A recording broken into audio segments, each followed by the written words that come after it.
저 같은 경우에는 저는 제가 공감 능력이 있다고 생각을 하거든요. 왜냐하면 그게 가장 잘 나타나는 때가 언제냐면은 영화 볼 때 주인공이 힘든 상황이나 슬픈 상황에 처하게 되면 저는 그게 제가 당하는 입장 마냥 너무 슬프고 막 그래서 전 눈물도 많이 흘리고 그러거든요. 그런 거 보면은 저는 공감 능력은 좀 있는 것 같아요. 저도 이제 그 생각을 해봤었어요. 그러니까 저도 눈물이 좀 없는 편인데 전 세월호 사건만 생각하면 가끔 이제 애들 수업하다가 제가 더 흥분해가지고 제가 막 눈물 보일 때가 있거든요. 근데 그거가 내가 공감이라고 할 수 있는가라는 생각이 들어요. 저도 여기 공감하는 게 저도 영화 보면 울거든요. 공감하셨네요. 공감하셨다고요? 동의하는 게. 근데 저도 공감의 개념이 헷갈리는 게 어떤 부분에서는 저는 되게 공감이라고 표현을 할 수 있을 만큼 그게 뛰어나고 어떤 부분에 대해서는 공감이 아예 안 되고 이러거든요. 그렇죠.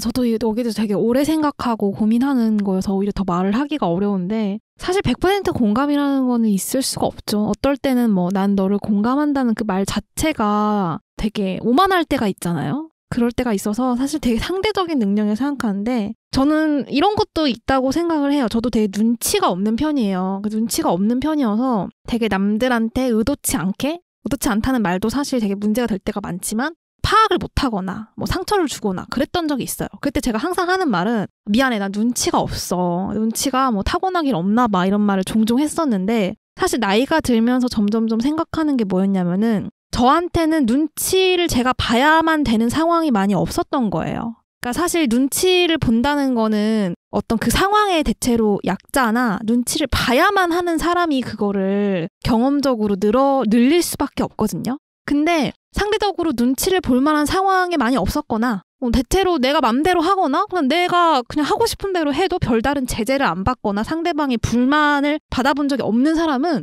그걸 굳이 키울 이유도 없는 거예요. 그래서 저는 이거를 후천적으로 길러야겠다는 생각을 굉장히 많이 했어요. 그래서 제가 그때 했던 거는 주로 그 사람들의 경험에 대한 이야기를 많이 듣는 거였어요. 책을 읽을 때도 나랑 정반대의 상황에 있는 사람 또 내가 굉장히 이해하기 어려운 사람이 그 맥락, 그 사람이 어떻게 살았고 뭘 겪었고 그래서 어떻게 이런 생각을 하고 말을 하게 됐는가에 대한 생각을 많이 하는 편이거든요. 그렇게 안 하면은 그게 굉장히 쉽더라고요. 그냥 너무나 쉽게 쟤는 이상한 사람이네 라고 한다든지 쟤 별로다, 극혐이야 하고 넘어가면은 너무나 쉽잖아요. 그런 면에서 저는 항상 공감 능력의 어떤 상대적인 능력을 키우기 위해서 노력하는 편이에요. 저는 들으면서 생각이 났던 게 그러면 눈치가 공감이랑 연관이 된다는 거잖아요. 약자나 의뢰 상황에 있는 사람들이 좀 더 눈치를 많이 보게 되니까 공감 능력이 좀 더 많을까요? 천편일률적으로 말하기도 사실 어려울 것 같긴 해요. 약간 확률적으로 그럴까요? 저는 개인적으로 공감과 눈치는 다르다고 봐요, 일단. 그러니까 아까 저 난나님 얘기 들으면서 무슨 생각을 했냐면 알랭드 보통이 그런 말을 했거든요. 그러니까 사랑하는 연인 관계에서 더 사랑하는 사람일수록 을이 된다라는 거예요. 더 사랑하기 때문에 이 사랑하는 사람을 맞춰줄 수밖에 없다는 거거든요. 그러니까 그런 점에서 사실 아까 권력의 관계를 얘기했는데 저는 그거랑 공감과는 당연히 다르다고 보는 입장이고 그래서 사실 저는 개인적으로 공감이 어렵다, 갖고 있는 능력이 없다. 그래서 제가 할 수 있는 게 뭐냐면 애들이 하는 말에 내가 공감을 못할지라도 충분히 눈을 보면서 들어주는 거. 그 다음에 고개 끄덕여주는 게 저는 이게 제가 하고 있는 유일한 방법이에요. 그러니까 아내가 시시콜콜하게 얘기하는 것들을 제가 봤을 때는 저는 그냥 한 큐 해결하면 되는 문제지만 그래, 그렇구나. 와이프도 알겠죠. 이 뻥치고 있네. 하지만 저는 눈을 마주치면서 그렇구나. 너무 힘들었겠다. 내 속마음은 그냥 가서 뭐 하면 되잖아. 이거지만 그렇구나. 이렇게 듣고 있거든요. 와, 저 진짜 궁금해요. 그래서 왜냐면은 마크님도 저랑 비슷하게 그러니까 공감에 대해서 고민을 해서 없다고 하던가 아니면 둘 다 공감 능력이 부족해서 그런 걸 수도 있고. 저도 공감이 안 되니까. 근데 공감이 안 되는데 그거를 공감을 안 하면은 상대방에게 상처가 되잖아요. 그러니까 저도 똑같이 그냥 상대방의 눈을 마주쳐주고 상대방이 말을 들어주는 걸로 공감을 제 나름대로 하거든요. 그래서 제가 봤을 때 이거 좀 공부하면서 사실 사이코패스 하면 공감 능력이 부족하다는 건데 제가 느끼기에는 현대인들의 공감 능력은 다 떨어져 있다. 그렇다면 현대인들은 사이코패스가 아닌가 하는 이 생각도 들기도 했습니다. 같은 책에서 사이코패스에 대해서 이렇게 설명합니다. 우리는 대개 공감의 부재를 사이코패스와 연결짓는다. 사이코패스는 사람들을 냉담하게 거의 무감각하게 다루기 때문이다. 하지만 많은 사이코패스는 어떤 대상이나 사람의 애정을 갖고 있다. 하지만 사이코패스는 사랑하는 대상에 대한 애착을 쉽게 다른 대상에 대한 분노로 바꾼다. 갑자기 바뀐다는 거죠. 그러니까 이 사람들이 누구를 사랑하지 못해 라는 건 이제 착각이라는 거예요. 네, 누구를 사랑할 수 있습니다. 최근 영국에서 진행된 연구에서는요, 사이코패스의 가장 큰 성질, 특징이라고 설명되는 이런 공감 능력이 낮다라는 것이 범죄와 연결되지 않는다는 그런 결론을 내리기도 했습니다. 즉, 우리가 생각하기에 너 공감 능력을 잘 못해? 그럼 너 사이코패스야? 라고 생각하는 거는 틀린 생각이라는 거죠. 그러면 아까 공감 능력이 제일 떨어진다고 혹시 사이코패스라고 오신받은 저와 마크님이 약간 좀 기분이 안 좋았단 말이에요. 잠정적 범죄자였기 때문에. 그래서 지금 이제 반론할 수 있는 최후의 반론이나 역시 난 아니었어! 뭐 이런 말 한마디 해주세요, 마크님. 아 근데 저는 사이코패스 되고 싶어요? 저도 그 생각해봤어요. 사실 제가 스스로 공감 능력이 떨어지니까 나도 사이코패스 기질이 있나라고 생각을 했는데 저는 확실히 아닌 게 저는 사랑받는 걸 너무 좋아하고 반대로 미움받는 걸 너무 두려워해요. 사랑을 받는 걸 좋아하고 미움받는 걸 싫어하는 거는 모든 사람이 그런 거 아니에요? 그러니까 사이코패스는 공감 능력이 떨어지니까 사랑받든 말든 미움받든 말든 상관이 없다는 거 아닌가요? 아니요. 저는 더 아닌가? 그런 것 같아요. 왜냐하면 사이코패스가 매력적이고 사람들에게 굉장히 좋은 모습을 보여주려고 하는 게 그런 사랑을 얻기 위해서거든요. 그렇죠.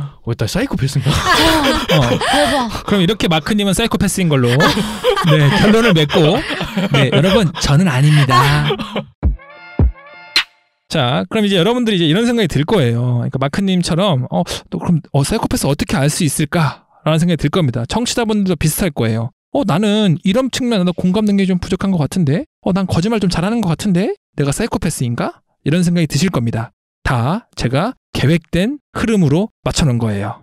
자, 여러 특징들을 이야기하지만요. 사실은 이 사이코패스는 프로파일러가 분석을 해야 합니다. 우리들이 알긴 어려워요. 그러니까 우리들이 인터넷에 떠도는 그런 걸로는 사실은 정확하게 파악을 할 수 없습니다. PCLR이라는 사이코패스 진단법을 사용하는데요. 이게 이제 그 유명한 이수정 교수와 이제 좀 이따 말하게 된 조은경 교수 두 교수가 미국에 있는 기법을 한국형으로 옮겨서 만들었어요. 그리고 그거를 가지고 프로파일러가 굉장히 심층적으로 상담을 하면서 분석을 하게 됩니다. 40점 만점인데요. 보통 사람들은 한 15점에서 20점 사이로 왔다 갔다 해요. 근데 30점 이상은 사이코패스라고 이제 판명을 하죠. 혹시 사이코패스 관련해서 여러분들이 인터넷에 떠도는 사이코패스 테스트 본 적 있으세요? 저 옛날에 중학교 때인가? 그 진짜 유행하던 사이코패스 테스트 있었어요. 간단한 건데 내가 깜깜한 숲을 걷고 있었는데 갑자기 뒤에서 뭐가 슉 하고 지나갔다. 그게 뭘까? 1번 사람, 2번 낙엽, 3번 귀신, 4번 들짐승, 5번 개. 잠깐만요. 청취자분도 한번 해보세요. 여러분 듣고 있죠? 그냥 넘어가지 마시고 같이 하세요. 다시 1번 사람, 2번 낙엽, 3번 귀신, 4번 들짐승, 5번 개. 자, 패널분들 얘기해주세요. 1번 사람, 4번 들짐승. 4번 들짐승. 저도 들짐승. 뭐라고요? 저도 들짐승이요. 네, 저도 짐승이요. 네, 정답 공개하겠습니다. 2번, 3번, 4번은 정상. 4번 개를 말하는 사람은 심리적으로 불안한 사람. 걔가 5번. 네, 5번. 1번 사이코패스. 진짜요? 네, 야. 라고 이런 썰이 있는데 네, 와. 사실 이런 썰이 있어요. 마크님 진짜 검사 한번 받아주세요. 네, 이런 썰이 있는데 아니 그 제가 초등학교 때 했던 걸로는 개 고르면은 사이코패스라고 그랬는데. 이미 알고 답을 피해간 아니 거네요. 근데 저는 그때도 사람이라고 했어요. 네, 제가 본 거는 사람이래요. 근데 이게 인터넷에 떠도는 거기 때문에 사실은 이걸로는 재미삼아 하는 거고요. 정확하게 하려면 어떻게 된다? PCLR 테스트를 해야 되는데 일반인들은 안 해줍니다. 그러니까 범죄자가 돼야 할 수 있는 거예요. 그래서 이거 받기 위해서 위험한 일은 하지 마세요. 제가 하는 또 테스트 있는데 이거는 근데 약간 이야기예요. 네, 한번 해주세요. 해볼까요? 잠시만요. 여기서도 내가 걸리면은 네. 저 진짜 심각하게 한번 테스트 해볼게요. 네네네. 안 해줄걸요. 심각한 테스트 하려면 범죄를 범죄를 해야. 해야 된다니까. 그럼 안 할게요. 네. 이거 살인 예고인가요? 안 뭔가요? 할게요. 한번 해보시죠. 한번 해봅시다. 한번 해볼게요. 자매가 있었는데 어떤 장례식에서 어떤 남자를 만난 거예요. 근데 이 자매가 둘 다 한눈에 그 남자한테 반한 거예요. 그랬는데 어느 날 또 장례식에만 그 남자를 만났었어요. 근데 다음에 또 어떤 장례식에 둘이 갔는데 그 남자가 또 있는 거예요. 그래서 뭔가 그 남자를 이제 서로 좋아하게 됐는데 이제 자매끼리 서로 얘기를 하다가 또 서로 그 남자를 좋아하는 걸 알게 됐어요. 그래서 어느 날 그 언니가 동생을 죽였어요. 왜 죽였을까요? 남자를 차지하기 위해서. 이게 일반적인구나. 사실 저 같은 경우는 이제 이런 거 좋아해서 얘기를 들으면서 계속 의심하거든요. 제가 봤을 때는 사람을 죽였기 때문이죠. 왜냐면 2명 죽이니까 장례식에 왔잖아요. 그래서 내가 동생을 죽임으로써 장례식이기 때문에 또 온다는 거죠. 그렇죠. 그게 사이코패스의 답이에요. 아 맞다. 정확히 소름 돋는 답은 이거였어요. 또 다른 장례식이 필요해서. 그렇죠. 그래서 계속 죽인다는 거죠. 근데 제가 느끼기에는 저는 다 사이코패스예요. 제가 생각하기에는. 그러니까 이런 이야기를 들으면 이야기의 상징이나 이런 것들을 분석하게 돼요. 많이 보시면 어떤 상징하는 동물들 이런 이야기들을 패턴을 파악하면 누구나 사이코패스 될 수 있어요. 저처럼 말이죠. 네, 자 넘어갈게요. 저 아니에요. 나폴스님이에요.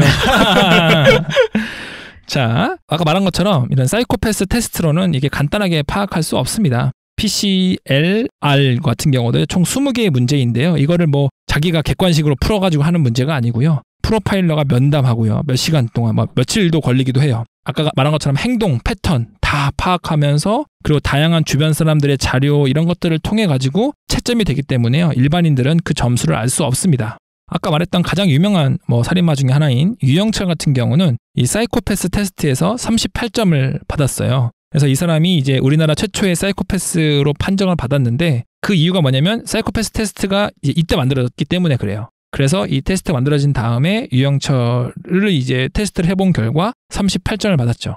물론 그 전에도 사이코패스는 있었습니다. 하지만 발견을 못했을 뿐이죠. 사실 여러분들이 들어봤을 만한 유명한 범죄자들은 대부분 사이코패스라고 할 수 있어요. 강호순, 조두순, 유영철, 이영학, 최근에는 고유정까지도 있죠. 그래서 이런 점수들이 좀 천차만별인데 제가 조사하다 보니까 이 사이코패스 점수에 만점을 받은 사람이 있어요. 바로 엄여인이라고 하는데요. 그것이 알고 싶다 엄여인 편 보시면 되는데 저 보다가 진짜 저 화장실 몇 번 갔다 왔어요. 너무 무서워가지고 여러분들 한번 보시기 바랍니다. 이런 사이코패스에 대해서는요. 프로파일러 배상훈님의 이제 크라임을 보면 더 다양하게 있으니까 한번 들어보시길 추천드립니다. 가장 대표적인 사이코패스 인물 2명을 좀 얘기 한번 해보려고 해요. 유영철과 정남규입니다. 네, 유영철은요. 먼저 소개해드리겠습니다. 2003년 9월부터 2004년 7월까지 10개월 동안 주로 부유층 노인과 율락 여성 등 21명을 살해한 연쇄살인범이죠. 자신은 26명을 살해했고 사체에 뇌수와 간까지 먹었다고 주장하기도 했습니다. 검찰에서는 이렇게 말했죠. 붙잡히지만 않았으면 올해 안에 100명은 거뜬히 죽였을 것인데 라고 말이죠. 유영철은 검거 직후에 여성들은 몸을 함부로 굴리는 일이 없고 부유층은 각성했으면 좋겠다 라는 발언을 했어요. 그 다음에 피해자 가족한테 사과의 편지를 보내기도 했습니다. 네, 그래서 이제 유영철 같은 경우는 약간 의적 같은 느낌이어서 사실은 유영철 팬카페도 만들어졌다고 해요. 참 특이하죠. 그래서 이제 그런 사회를 조정하기 위해서 내가 이게 나섰다 이런 식의 관점이고요. 정남규도 굉장히 좀 얘기해볼 만한 캐릭터입니다. 정남규는요, 이른바 서울 서남부 연쇄살인 사건의 범인인데 2004년 1월부터 2006년 4월까지 2년에 걸쳐 부녀자와 어린이 등 13명을 살해했습니다. 그리고 20명을 중태에 빠뜨렸는데요. 그는 첫 공판에서 마치 담배를 피우는 것처럼 사람을 죽이고 싶은 충동만 강하게 느낀다라고 말해요. 살인을 굉장히 즐거워했습니다. 살인 자체를 재미로 했던 사람이고요. 살인을 위해서 체력 단련도 되게 열심히 했어요. 2일에 한 번씩 10km 마라톤을 뛰었고요. 이 사람의 몸은 딱 하나였어요. 유영철보다 더 많은 살인을 하고 싶었다. 내가 그 기록을 깨고 싶었다는 거죠. 그래서 자기가 이제 경찰과의 인터뷰, 이제 그 수사 과정에서도 자기가 완전 범죄에 더 가까웠다. 유영철에 비해서. 그래서 내가 유영철보다 뛰어나다고 몇 번 강조했다고 합니다. 아까 말했던 사이코패스의 특징인 우월성이 이제 대표적인 특징이라고 볼 수 있을 것 같아요. 그래서 이 둘을 비교해 보면요. 아까 말했다시피 유영철 같은 경우는 이제 피해자의 가족한테 편지를 쓰기도 했지만 정남규 같은 경우는 전혀 미안한 마음이 들지도 않고 오히려 즐거웠다고 말하기도 했습니다. 현재 유영철은 다른 재소자들과 어울리지 않고 고시 공부를 하고 있다고 합니다. 정남규는 이제 자살을 했고요. 네, 유영철은 2005년 6월, 정남규는 2007년 4월에 각각 대법원에서 사형이 판결됐습니다. 두 캐릭터가 사이코패스지만 되게 다른 특징을 가지고 있어요. 유영철 같은 경우는요, 말도 잘하고 남을 잘 기만하고 죄책감도 없으며 자존심도 굉장히 강하고요. 사이코패스와 갖춰야 할 모든 속성을 다 갖춘 정통 사이코패스라고 할 수 있습니다. 그리고 충동적이면서도 굉장히 치밀하고 계획적입니다. 어떻게 충동적이면서 계획적일 수가 있느냐 잘 이해가 안 되기도 하는데요. 목표를 달성했을 때의 만족감이 너무 크기 때문에 참는다고 합니다. 반면 정남규 같은 경우는요. 충동적이면서 우발적이고 치밀하지 못한 경우가 많아요. 그러다 보니까 또 대인관계의 매력도 좀 떨어지고 말도 좀 어눌하고 남을 속이는 좀 기술도 없죠. 정남규는 유영철과 다른 유형의 사이코패스다라고 조은경 교수가 그렇게 말해줬습니다. 여러분들은 이 2명 중에서 여러분들이 생각하는 사이코패스는 누가 더 가깝고 누가 더 무서우신가요? 당연히 유영철. 왜냐면은 우리 주변에 있는데 못 알아차릴 수 있잖아요. 약간 마크님처럼. 아니에요. 저 그렇지 않습니다. 되게 섬뜩해요. 맞아요. 항상 웃지만 그 속은 모르는 거야. 그러니까요. 다른 분은요? 저도 유영철이요. 유영철이 좀 더 안에 섞이려고 하는 욕망이라든지 또는 이제 다시 사회로 복귀하고 싶은 그런 것들이 보여서 그런 게 너무 섬뜩해요. 그러면 유력한 용의자인 마크님은 어떻게 생각하십니까? 검사해보세요.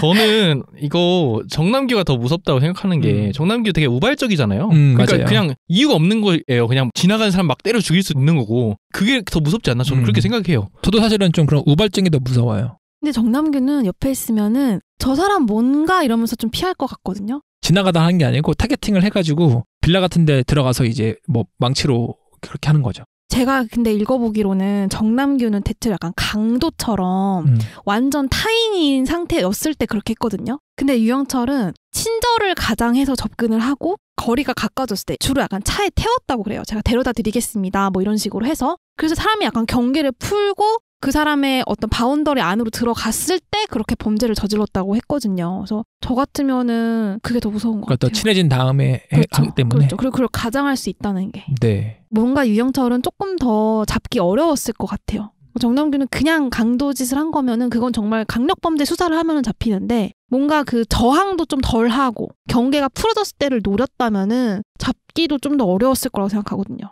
네. 노이만님은요?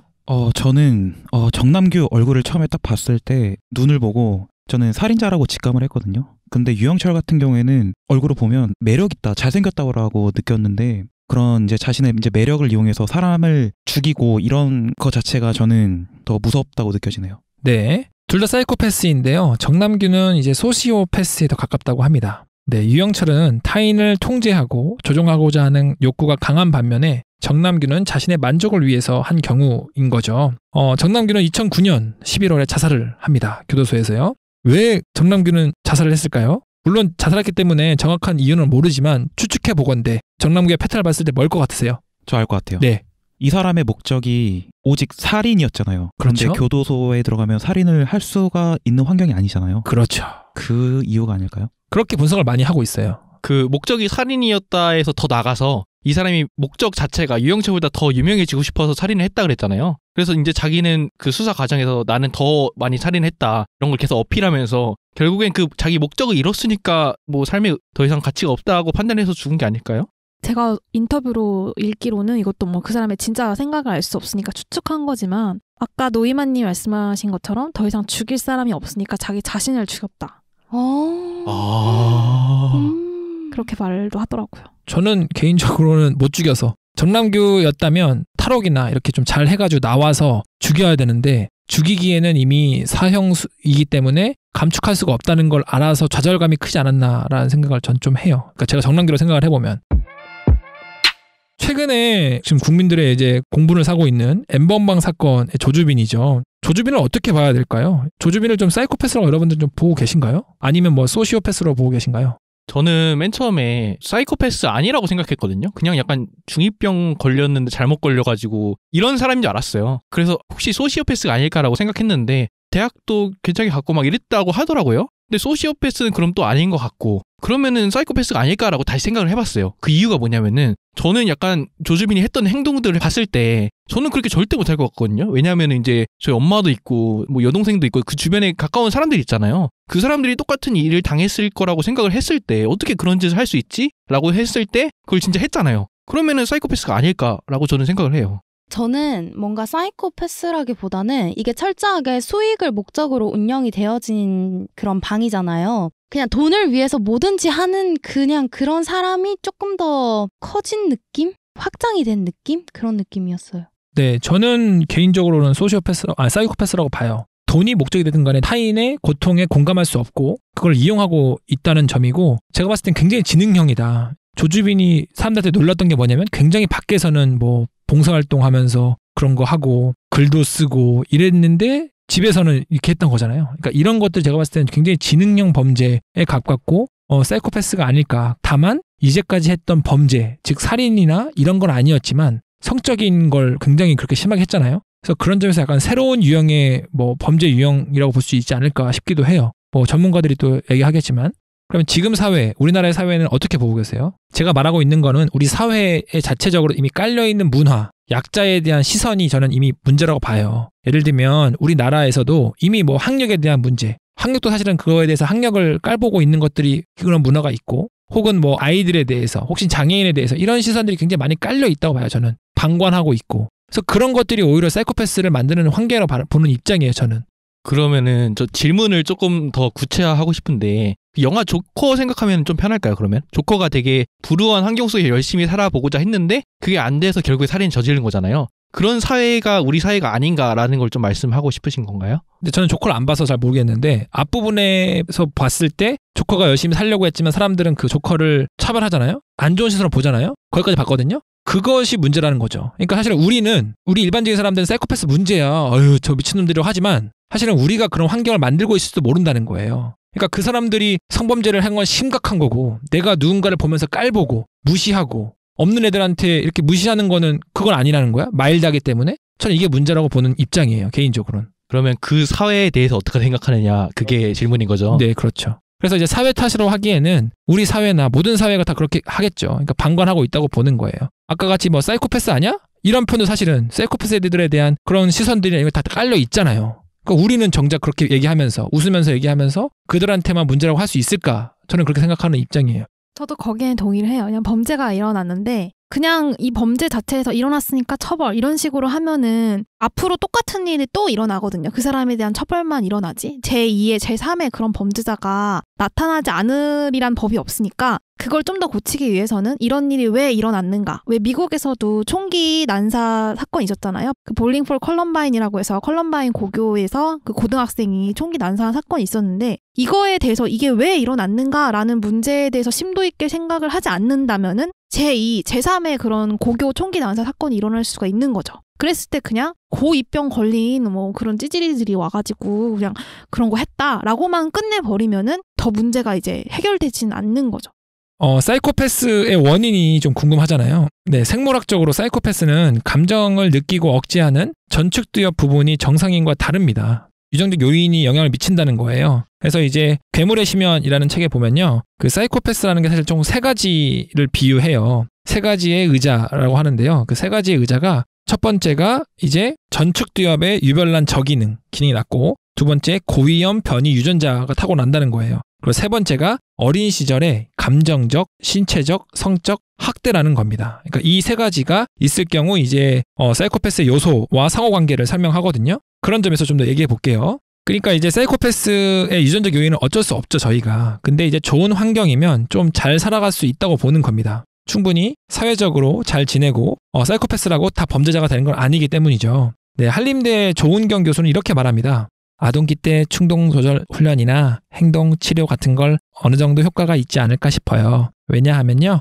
사이코패스는 자기한테 뭐가 이로운지 해로운지를 잘 아니까요. 자신의 행동 결과에 대해 교육하는 방법을 개발하는 게 대안이 될 것 같아요. 성인이 된 다음엔 치료가 거의 불가능해요. 자라면서 이미 많은 위반 행위들을 했고요. 그게 라이프 스타일로 고정돼 버렸기 때문에 치료 프로그램으로 바꾸긴 어렵습니다. 게다가 그들은 치료 의지가 없고 치료자를 항상 이용하려고만 하기 때문에 치료의 기본 조건이 되지 않아요. 오히려 치료 프로그램을 거친 사이코패스들의 재범률이 더 높게 나타납니다. 치료 과정을 통해 다른 사람의 약점을 더 잘 알아채는 학습을 하기 때문이죠. 아까 말했던 유영철과 정남규도 사실은 이런 환경에 자랐어요. 유영철은 고등학교 시절 학교 부적응자로 자퇴를 했고요. 정남규는 초등학교 시절 성폭행을 당했다고 합니다. 이런 것들 때문에 이제 사이코패스적인 성향으로 이제 만들어졌다는 거죠. 단서가 좀 나오긴 했는데 아까 거랑 좀 이어서 패널 분들이 봤을 때 사이코패스 범죄를 막기 위해서 어떤 방법이 좀 있을지 얘기 한번 해볼까요? 저는 아까도 잠깐 말씀을 드리긴 했지만 이런 사이코패스 범죄를 막기 위해서 제일 좋은 방법은 초범에서 잡는 거라고 생각해요. 제일 먼저 범죄를 저질렀을 때 이게 연속으로 가기가 쉬운 사람들이기 때문에 아예 이제 초장에 잡아야 되는데요. 그렇기 때문에 오히려 사이코패스들의 범죄자들의 그 공통점을 봤을 때 동물학대로 시작하는 경우가 굉장히 많대요. 네, 유영철 같은 경우도 동물학대로 이제 시작을 했고, 그렇기 때문에 우리가 사실 상대적으로 처벌을 좀 약하게 하는 동물학대에 대한 처벌도를 높인다든지 아니면 이제 약자, 아동들이라든지 노인, 장애인, 여성들에 대한 폭력이 나타났을 때 초장에 아주 강력하게 너보다 약한 자들에 대해서 공격, 타겟을 대상으로 삼는 거는 더 용납할 수 없다라고 해서 오히려 더 배의 형량을 물렸을 때 우리 사회가 약자에 대한 폭력, 강령약강에 대해서 단호한 태도를 보였을 때 사이코패스 범죄가 줄어들 거라고 저는 생각해요. 그럼 그런 관점으로 한다면 지금 조주빈 사건을 좀 더 형량을 높여야 된다고 보는 입장이신 거죠? 그렇죠. 저는 그런 사이버 성범죄에 대해서는 무기까지도 때릴 수가 있거든요. 저는 그냥 N번방 얘기가 나와서 그냥 덧붙여서 말씀을 드리고 싶은 게 있는데 N번방이 처음에 터졌을 때 이제 청원 올라오고 많은 뉴스에 보도가 되고 이랬는데 이제 추후에 어떻게 되는지에 대해서도 계속 지속적인 관심을 좀 가져주셨으면 좋겠습니다. 다른 사이코패스 막기 위한 방안 없으세요? 마크? 아니 저는 사이코패스를 예방하는 사회를 만드는 건 우리가 해야 되는 게 맞지만 저는 여기서 자꾸 이질감이 드는 게 뭐냐면은 그 사회 탓으로 보는 시선들이 있다는 거잖아요. 어떻게 보면은 그러니까 예를 들어서 조커는 그런 불우한 환경을 겪었기 때문에 살인을 했다. 이영철 같은 경우에는 어릴 적에 뭐 아버지한테 학대를 당하고 자퇴도 하고 그런 불우한 시절을 겪었다. 정남규 같은 경우에도 뭐 성폭행을 당했다 그랬잖아요. 초등학교 때. 그렇기 때문에 이제 살인을 했다고 이렇게 연결성이 있다는 거니까 결국엔 이런 걸 없애자고 그런 걸 예방하자는 차원에서 아마 질문을 하신 것 같은데 나폴스님께서 저는 당연히 그걸 예방해야죠. 근데 예방하는 것보다 더 중요시해야 되는 게 개인이 그걸 안 해야 된다고 생각을 하거든요. 근데 개인이 뭐 하는 거 안 하는 거 그게 어려우니까 예방을 해야 된다는 거긴 하지만 제가 여기서 포커스를 좀 맞추고 싶은 거는 그걸 사회 탓으로 보는 게 맞는 건가라는 생각이 계속 들어요. 사회 탓 아니죠. 사회 탓 할 수도 있고 개인 탓도 있죠. 그래서 개인 탓이기 때문에 무기징역을 내리는 거죠. 하지만 이제 앞으로 이제 더 이상 이제 사이코패스 범죄했을 때 형량은 이미 많잖아요. 그럼 이제 뭘 더 할 거예요? 근데 이게 사회 탓을 안 하고 개개인의 탓을 해버리면 예방책이 없잖아요. 그러면 좋은 가정 환경을 만들어주겠다. 그게 해결 방안이 될 수가 없잖아요. 이제 사회는 더 나은 사회를 만들어야 되기 때문에 계속해서 어떻게 하면 좋은 정책을 만들어야 될지를 생각을 하는데 뭐 좋은 가정을 만들겠다 해서 부부 사이가 좋아지는 것도 아니고 이혼을 안 하는 것도 아니고 그렇잖아요. 설득당했습니다. 네. 이해했어요. 지금 이해했어요. 근데 저는 사회가 뭘 해야 될까? 우리가 뭘 해야 될까라고 하면은 모르겠네요. 솔직하게 말해서. 네. 제가 준비한 거 얘기 드릴게요. 제가 교사잖아요. 네, 교사로서 이제 제가 사회나 아이들을 바라보는 관점을 좀 설명해 드리려고 합니다. 하와이에 카와이 종단 연구라고 있어요. 뭐 교사라면 사실은 한 번씩은 다 들어본 되게 많이 인용되는 이야기인데요. 주라기 공원의 촬영지기도 한 이 하와이란 이 작은 섬에서 1954년에 정신과, 소아과 의사, 뭐 심리학자, 사회복지사들이 대거 투입돼가지고요. 1955년에 이 섬에서 태어난 모든 신생아 833명을 성인이 될 때까지 진짜 종적 연구를 한 거예요. 엄청난 연구를 한 거죠. 이 섬 같은 경우는 하와이 안에서도 작기 때문에 유입이나 유출이 적어서 정말 사회적으로 연구하기 되게 좋은 환경이었어요. 그 당시에. 그래서 어떤 요인이 사회적 부정응자를 만들며 무엇이 불행하게 만드는지를 연구합니다. 결과는 뻔해요. 결손가족일수록 적응이 어렵고요. 부모의 성격이나 정신건강에 결함이 있을수록 나쁜 영향을 미쳐요. 아이들한테. 그러니까 친구와 부모 간의 관계가 좋을수록 애들은 자율성이나 자기 효용감이 모두 높죠. 뻔하죠. 근데 좀 특이한 특징이 있습니다. 어떤 아이들이요. 이런 안 좋은 환경인데도 불구하고 아주 잘 성장한 거예요. 왜 이런 결과가 나왔을까? 해보니까 이제 이런 결과 때문에 회복 탄력성이라는 개념이 만들어지기도 했는데 교육학적으로는 결론이 뭐냐면 아이들한테요. 무조건적인 사랑을 베풀어준 사람 한 명이 있었다는 거예요. 가족이나 아니면 신부, 목사님, 선생님일 수도 있어요. 그 한 명이 한번 잘했어 이게 아니고요. 힘들 때마다 와서 의지해줄 수 있는 어른 한 명이 있기 때문에 그 아이가 그런 힘든 상황에서도 훌륭한 사람이 됐다는 거예요. 저는 이 이야기가 사이코패스 범죄를 해결하는 방안이라고 보고 있어요. 너무 교사답나요? 죄송해요. 도움의 손길을 내밀어야겠네요. 네, 그래서 우리의 오로지도 사실은 네. 뭐 누군가에게 힘든 사람한테 이야기를 들음으로써 재밌는 방송이 될 수도 있잖아요. 그러니까 이런 것들도 사실은 뭐 확대 해석이긴 하지만 의미부여이기도 하지만 이런 것들도 될 수 있다. 누군가에게는.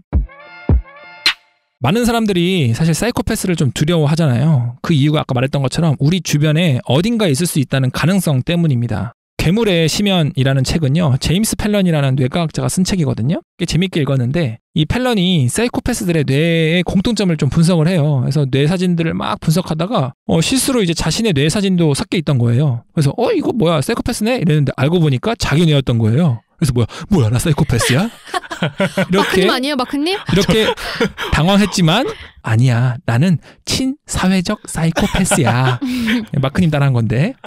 와, 그래서 똑같았어요. 사이코패스는 유전적, 환경적 영향을 받게 됩니다. 네, 그래서 유전적으로 이 사이코패스라고 하더라도 부모의 사랑이나 관심을 받게 되면 이 작가처럼 친화적인 사이코패스로 된다는 거 말하고 있어요. 이 사람이 말하는 건. 그래서 사이코패스는 사실 누구나 뭐 어느 사회나 존재합니다. 뭐 어떤 연구자는 뭐 1%, 어떤 연구자는 뭐 2%라고 말하는데요. 그 사람들이 모두 다 범죄자가 되진 않잖아요. 맞죠? 네, 그래서 사이코패스들은 유능한 지도자일 수도 있어요. 캘리포니아 공과대학에서 실시한 연구에 따르면요. 사이코패스의 성질이 CEO, 의사, 뭐 법조계, 방송직 등 고도의 스트레스와 결단력을 요구하는 직종의 사람들에게도 나타나는 거예요. 그리고 산업심리학자 보드와 프리츠는 영국의 최고 경영자들의 인격을 좀 분석해 보니까 대부분의 사이코패스적인 특성이 일치한다는 거예요. 임원으로 승진할 때도 3.5%가 사이코패스로 드러났다는 연구 논문을 뭐 발표하기도 했습니다. 그럼 히틀러도 사이코패스겠네요?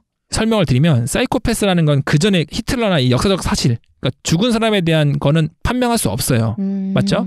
그래서 유추할 뿐이죠. 이런 행동을 통해서 얘가 이랬을 것 같다라고 유추하겠지만 있겠죠. 충분히 가능하다고 봐요. 사이코패스적인 성향이 있겠죠. 그래서 뭐라고 말하냐면 로버트 헤어와 폴 바비악은 남다른 지능, 머리 좋아요. 그런 사람들이 포장수를 통해서 주위 사람들을 좀 조종하고 자신이 속한 조직과 사회를 이끌어가는 사람들도 화이트 컬러 사이코패스라고도 말하기도 합니다. 네, 뭐 어디든 있지 않을까요? 네, 이런 직종이 아니더라도요. 기업형 사이코패스도 요즘 연구되고 있습니다. 네, 사이코패스의 일상적인 모습은 팀원들의 정신적 건강에 부정적 영향을 미치거나 일의 만족도를 낮춘다던가 업무에 방해가 되는 등의 이런 부정적 영향들을 주고 있죠. 그 지난 시간에 군대 꿈을 꿨던 노이마님, 꿈의 해석의 관점을 보면 굉장히 군대에서 어떤 트라우마나 이런 게 있는 것 같은데 혹시 그 군대에서 사이코패스적인 뭐 성향을 가진 고참이 있었나요?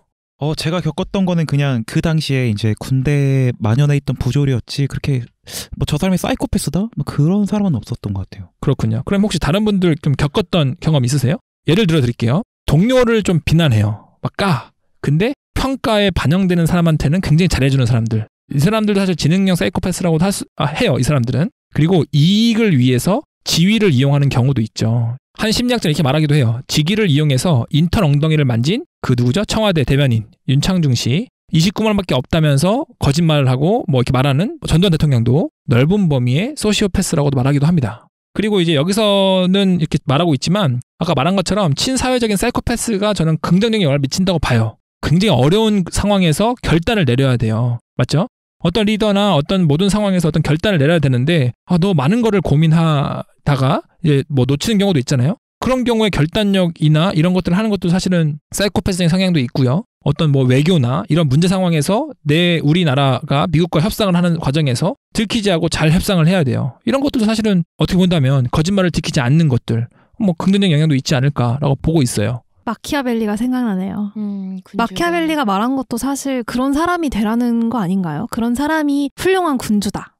좀 더 설명해 주세요. 마키아벨리의 군주론을 보면은 이제 그 사람이 이탈리아에 그때 당시에 지배층들한테 어필을 하려고 쓴 글이에요. 나를 채용해달라. 약간 그런 포트폴리오 같은 건데 훌륭한 군주자가 되려면 어떤 자질이 필요한가에 대해서 쓴 책이 이제 군주론이에요. 지금까지도 고전 도서로 남아있는데 읽을 만한 거기서 말하는 설명들이 약간 그런 거예요. 자신의 그런 강함을 확실하게 어필을 한다든지 최대한 이익을 따른다든지 뭐 그런 다른 사람의 상황을 생각하기보다는 나에게 유리한 상황을 만들기 위해 모든 것을 다 쓰라든지 그런 것들이 있는 책이거든요. 저는 읽으면서 완전 이건 뭐 나쁜 사람 되라는 거 아닌가라고 했는데 아직까지도 이제 그 명작으로 이제 남아서 읽혀지는 걸 보면은 지도자들이 많이 참고를 하시나 봐요. 저 갑자기 얘기 듣다 생각이 났는데 제가 경영학과 복수 전공을 하고 있거든요. 근데 전략 경영이라는 과목이 있어요. 근데 이게 바로 군주론이랑 좀 비슷한 것 같아요. 기업이 어떻게 전략을 수립해야 되는지에 대해서 서술을 한 책인데 기업의 이익을 위해서라면은 물불 안 가리고 하는 그런 전략들이 소개가 되어 있더라고요. 그러면 어떻게 보면 사이코패스가 우리 사회에 경영되는 데에 꼭 필요한 자질이나 그런 게 되나요? 그럼 사실상 제가 생각할 때 좀 욕심을 부리자면 야망을 가진 사람들은 사이코패스가 되고 싶어 할 것 같은데요. 그런 사람이 더 위로 올라가기 유리하다면? 저도 그래서 처음에 사이코패스 되고 싶어 했던 게 약간 그런 거랑 일치하는 것 같아요. 저도 약간 결정 같은 걸 내려야 할 때 막 여러 가지 생각하고 막 스트레스 받고 이 사람은 이걸로 인해 상처를 받을 텐데 막 이런 걸 하나하나 고민하다 보니까 제 자신이 스트레스 받거든요. 근데 그때마다 항상 내가 정말 진짜 사이코패스적인 사람이었으면은 그냥 확실하게 득과 실을 가려서 딱딱 자를 텐데 이걸 왜 난 못하지? 이런 생각을 하거든요. 저는 좀 다르게 생각을 해요. 예전 같았으면 그럴 수 있는데 저는 현대는 협업이 가장 중요한 시대라고 생각을 하거든요. 다른 어떤 때보다 더 많은 사람들하고 같이 일을 해야 되고 그런 상황에서는 오히려 다른 사람들하고 공감하고 배려하고 함께하는 능력이 소중하거든요. 소통하는 능력. 그래서 저는 오히려 미래에는 좀 더 그런 착함, 협업, 다른 사람들과 함께하는 배려 이런 것들이 더 중요한 가치로 떠오르지 않을까라는 생각을 좀 하긴 하거든요.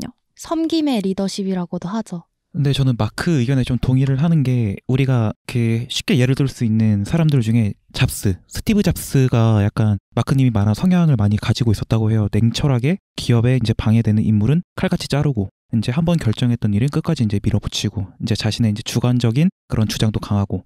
정리하겠습니다. 착한 리더십이든 뭐 어떤 거든 간에 내가 어떤 목적을 위해서 거짓을 하는 거잖아요, 사실은. 그러니까 그런 점에서 봤을 때 저는 누구나 사이코패스적인 성향을 가지고 있다. 근데 이것이 범죄가 되고 했을 때 낙인으로 사이코패스라고 할 뿐이지 저는 이게 어떻게 보면 우리가 갖고 있는 긍정적인 영향도 있다고 봐요. 그런 점에서 사이코패스에서 좀 더 얘기해 봤던 것 같습니다. 그래서 여러분들도 이 얘기를 통해서 좀 더 고민해 봤으면 좋을 것 같아요. 물론 저희가 전문가가 아니다 보니까 이런 지식들이 좀 부족할 수 있기 때문에 그런 거는 좀 더 관심이 있으시면 프로파일러나 이런 내용들을 참고하시면 될 것 같아요. 오늘 프로파일러를 시작으로 해서요. 사이코패스의 정의와 특징, 그리고 우리나라의 대표적인 사이코인, 사이코패스라고 불리는 유영철과 정남규를 살펴보기도 했습니다. 그리고 일상생활 속 사이코패스와 해결 방안까지도 이야기해 보았습니다. 네, 사이코패스 범죄의 잔혹성에 대한 주목보다 이를 해결하기 위한 시선과 접근이 필요하다고 느꼈어요. 네, 사회성이 떨어지는 소시오패스 또한 마찬가지죠. 유전적 요인은 어쩔 수 없겠지만요. 환경의 변화를 주목해야 한다고 봐요. 개개인의 문제가 아니라 파편화된 소통, 인간관계, 안전하지 않은 사회가 사이코패스의 범죄를 만드는 양분이 되고 있을지도 모릅니다. 네, 나폴스 개인적인 입장으로요. 카와이 종단 연구처럼 누군가 지지해주는 어른이 한 명이라도 있었다면 이런 일이 생기지 않지 않았을까요? 제가 교사이다 보니 더 그럴 수도 있습니다. 하지만 저는 제가 만나는 아이들한테 그런 교사가 되고 싶어요. 네, 소외되고 어려운 학생일수록 더 많은 사랑과 관심이 필요한 이유입니다. 이상 쫄보 나폴스였습니다. 오늘도 슬기로운 지식 한 잔에 취하세요. Cheers.